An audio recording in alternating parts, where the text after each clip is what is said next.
So this video, what we're going to do is we're going to introduce the concept of fossils. We're going to discuss how they are preserved and what they represent, and also we're going to investigate how likely it is that any organism upon death would become fossilized.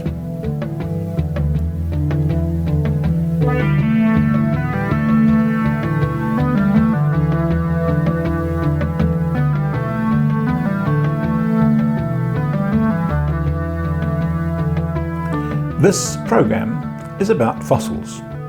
The word fossil comes from the Latin, which means dug up. In some ways it applied to virtually anything that was dug out of the ground, not just organic remains. So a nice crystal could have been called a fossil at one stage. We tend to use the word solely to apply to organisms and their traces. This is what many people assume to be a typical fossil. These have been known since antiquity, but what they were eluded people because there was nothing like them living at the time. In fact, some assumed they were these. And in order to actually demonstrate that they were snakes, they would carve heads on the outside of the Ammonite. So this Ammonite, in fact, is around about 180 million years old. It certainly is not a snake, and we now know that it was a type of mollusk. So if an animal like this here were to become fossilized, what parts of it would we normally expect to find in the fossil record? Well, firstly, if it did die, this is quite a long animal, and it's made up of a whole lot of segments of skeletal material. They're covered by muscle and fat and other tissue. Upon death, this would almost certainly become dissociated. So we'd find little bits of skeletal material surviving. Maybe if we were very lucky, we might find some pieces of skin. And this is not as strange as it seems, because mammoths, which lived on the earth some 10,000 years ago, are often preserved as bone and as skin. But most animals are not preserved. In fact, the chances of any particular organism on death to be preserved is probably about 1 billion to 1. That's 1 billion to 1. So when we find a fossil, it's really rather an extraordinary find. When something dies, the soft tissue is consumed by other animals. It can be simply dissociated and lost and blown away. So the things that will be left are the skeletal materials, for example, a tooth. These are pretty hard substances, and they tend to be pretty common in the fossil record. And they represent a pretty significant proportion of vertebrate remains. But as well as teeth, invertebrates tend to be represented by shells. Just as we did with this Ammonite here, the animal itself is long gone, but the shell it produced remains. And it's this material here, this calcium carbonate, that in fact is fossilized. This is a Nautilus, and in fact is common in northern Australia and New Caledonia. It was alive maybe 10-20 years ago, and the animal was rather like an octopus. It had tentacles, and in fact it is in the same group of animals as an octopus. And these are called cephalopods, coming from the Greek cephalon, head, and pod meaning foot. So they are in fact an animal where the head is very close to the foot.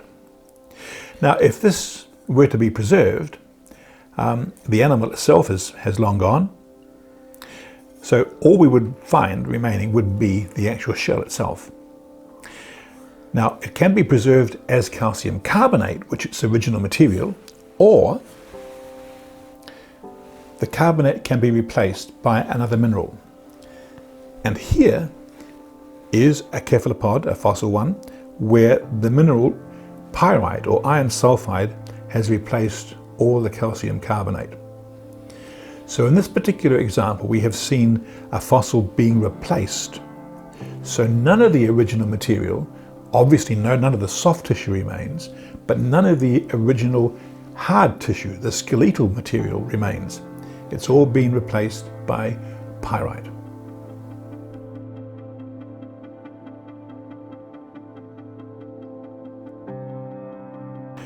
This is a small heart urchin, and it was until fairly recently alive. So what's going to happen to it? What are the likelihood of it being preserved? And if it is preserved, what would happen to it? Well, we do in Beaumaris have a series of outcrops of rock which contain large numbers of these animals as fossil. And here is one of them. So this one here is in fact a species called Lavinia. In this particular case, it's lost the very fine spines that were all over the surface of the animal. And the white shell has been slightly discolored. It's now a creamy yellowish color. And that's due to small amounts of iron being present. But the shell itself is still calcium carbonate, much the same as it was when the animal was alive. But just along the beach a little bit further, we've had a replacement. And here is the same species, very, very different in color and very, very different in appearance when you get close up to it. Because in this one, all the calcium carbonate has been lost and has been replaced with iron oxyhydroxide.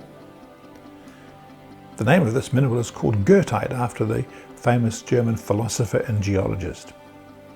But in this one, we have complete replacement of all of the original materials. So far, we have talked about replacement by iron, sulfide in the case of pyrite, and iron oxyhydroxide as in the case of goethite. But there are other ways we can, in fact, preserve things by replacement. And one of these is with opal. In Australia, we have a reputation for some of the finest opals in the world. And opal is a hydrated form of silica, and it too can replace the calcite in organisms. In this particular case, we have a bivalve, a clam that was from a place called Cubipede in South Australia, and it's been replaced molecule by molecule by opal. Not just any opal. In this particular case, we are talking about precious opal.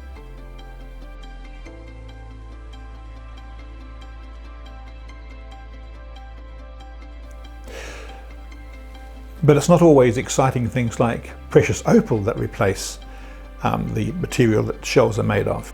This shell here is from the Cretaceous of Europe. It was found in England, and it's about 100 million years old. What is important about this is, although the animal itself has gone, its shell remains, and the mineralogy of the shell is exactly the same as it was when it was alive.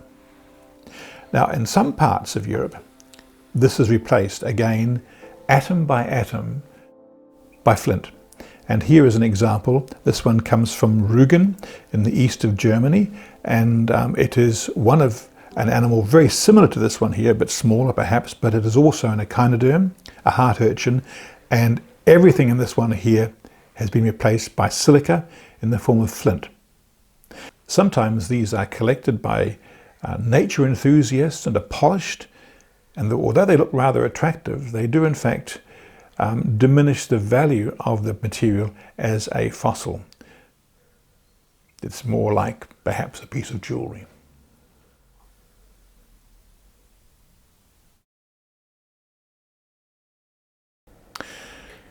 Not all fossils, however, are mineralized.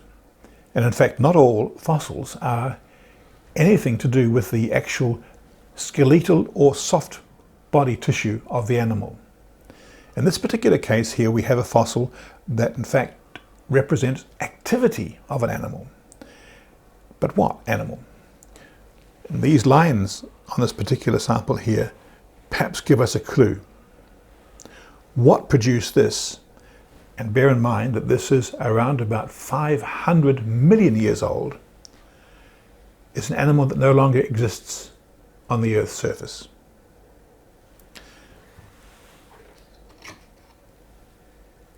It was a trilobite. And what's really interesting is this trilobite was sitting on the seafloor, just quietly, just waiting, and these marks on here were made by its feet under its body when it was sitting there. We call this a trace fossil, as it represents an activity as opposed to the animal itself.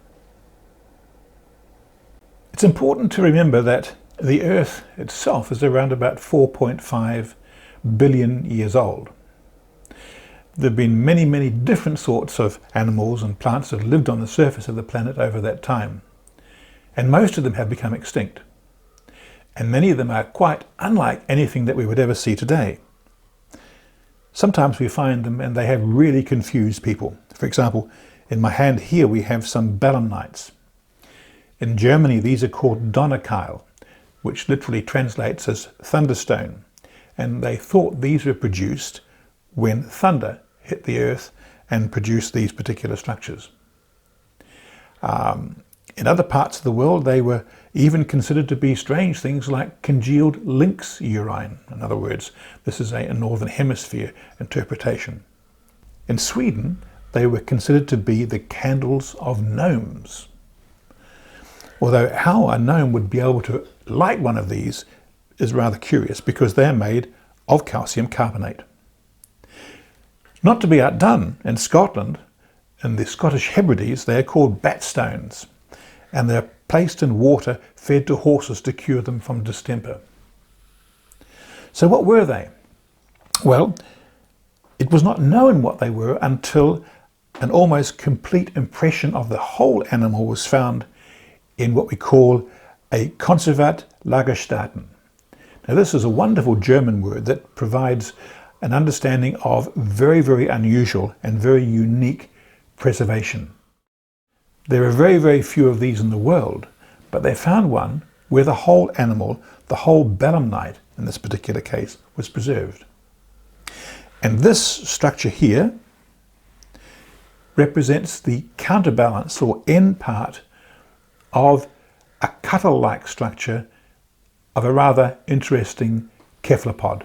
Again, it's a mollusk related to our ammonites, our Nautilus, and our octopus. And these became extinct around about 60 million years ago.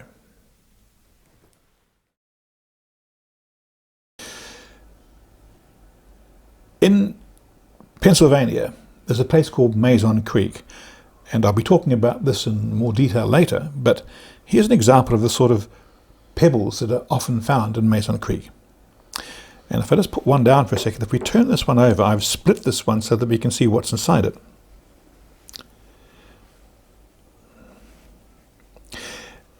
And it's quite clearly a fossil fern. The chances of a fossil fern being preserved are not high, but surprisingly we do have quite a lot of ferns preserved, not only at Mazon Creek but also in places in Australia. What's happened here is the fern itself fell on the seafloor or on a lake where it was covered over with soft silt, muddy silt. At some time in the future, minerals moved through that soft muddy silt in groundwater, and they built up around the fossil and made what we call a concretion. So there's no plant material preserved here. All that remains are some minerals that were in the groundwater and some goethite. In other words, this is the iron oxyhydroxide that we mentioned earlier, but also there are some other minerals, maybe some silica, that's also present in the situation here, and that is the white part. Again, another type of fern from Mazon Creek, and we can see that spectacularly preserved for such a delicate plant. Even more remarkable is this. And this is an animal that has no hard skeletal tissue at all. In this particular case we have an animal, it's a type of worm that has been preserved all the soft tissue has been reduced to more or less carbon. But what's really unique about this one is that the segments of the worm are still preserved beautifully. And if you look closely, you can see that the animal itself doesn't look a lot different from today's earthworms.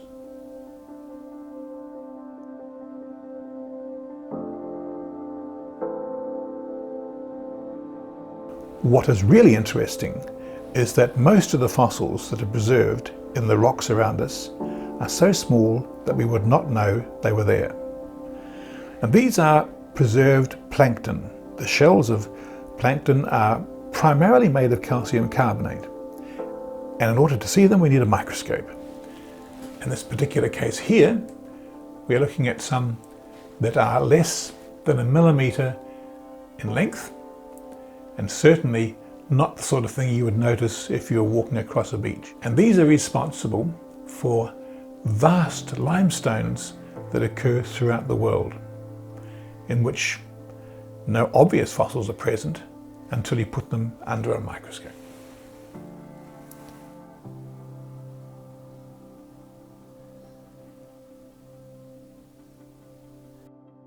The earliest life forms on Earth are not animals, nor are they plants. They are in fact related to bacteria. We call them cyanobacteria, and they produced colonies of organisms like this one from South Australia.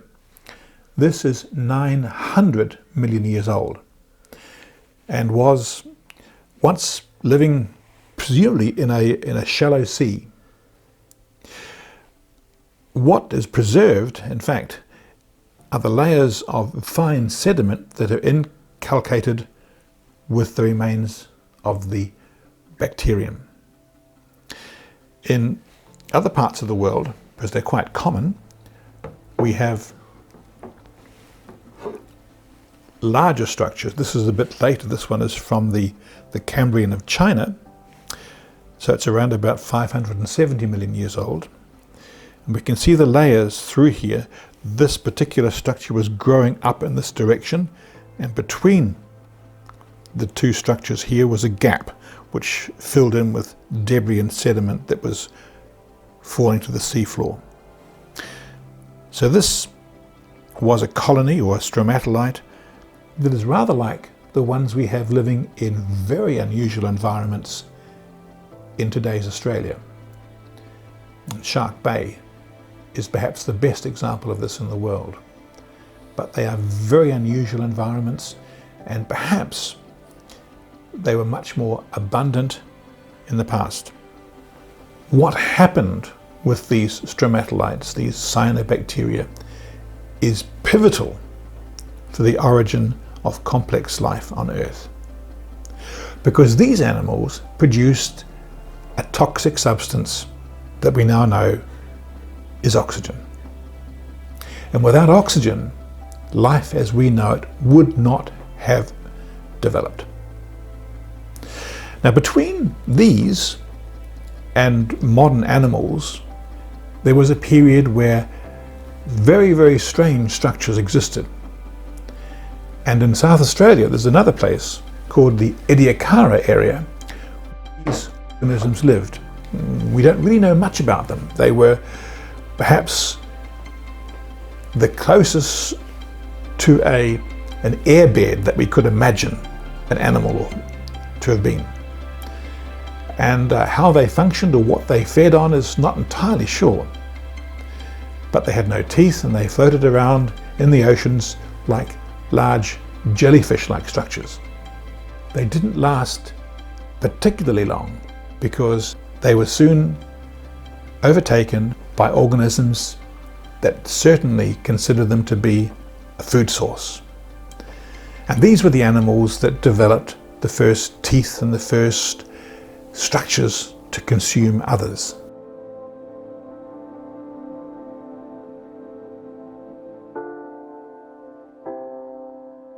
And we have some remarkable examples of these. And again, the story of this particular material is in itself a mystery. Because when these were first found, they thought they were fossilized shrimps. And these come from the Cambrian of Canada, and they're called Anomalocaris. Now, if we have a look at the structures here, I'm not sure whether we can pick them up easily. This is the Burgess shale, another one of these conservate lagostatin. And in this one here we have what was initially identified as a shrimp. It was given the name Anomalocaris, which means anomalous shrimp. Well, we since found out that this in fact is not a shrimp. Again, when better material was found, better preserved whole animals were found, it was shown that this here in fact is only a small part of the whole animal. And in fact this animal, the structure of this animal was one of its jaws. So it had two of these, and rather like pincers, they were able to chew up presumably these pneumatic-like structures that existed in the oceans at the time. So these animals, which were active predators, were responsible for perhaps one of the first great extinctions on the planet. In this reconstruction, produced in Steven Jay Gould's book on the Burgess shale, we can see what the entire animal looked like. It is just these bits at the end that we've got in the particular slab we've just looked at. So it was certainly a lot bigger than had been given credit for. So what does the fossil record tell us? It tells us, for example, that in the past things lived that no longer live today. And in fact there has been an ever-changing myriad of organisms that have lived on the Earth's surface, and in many ways they have moved from the most simple types of organisms to the ones today that are the most complex.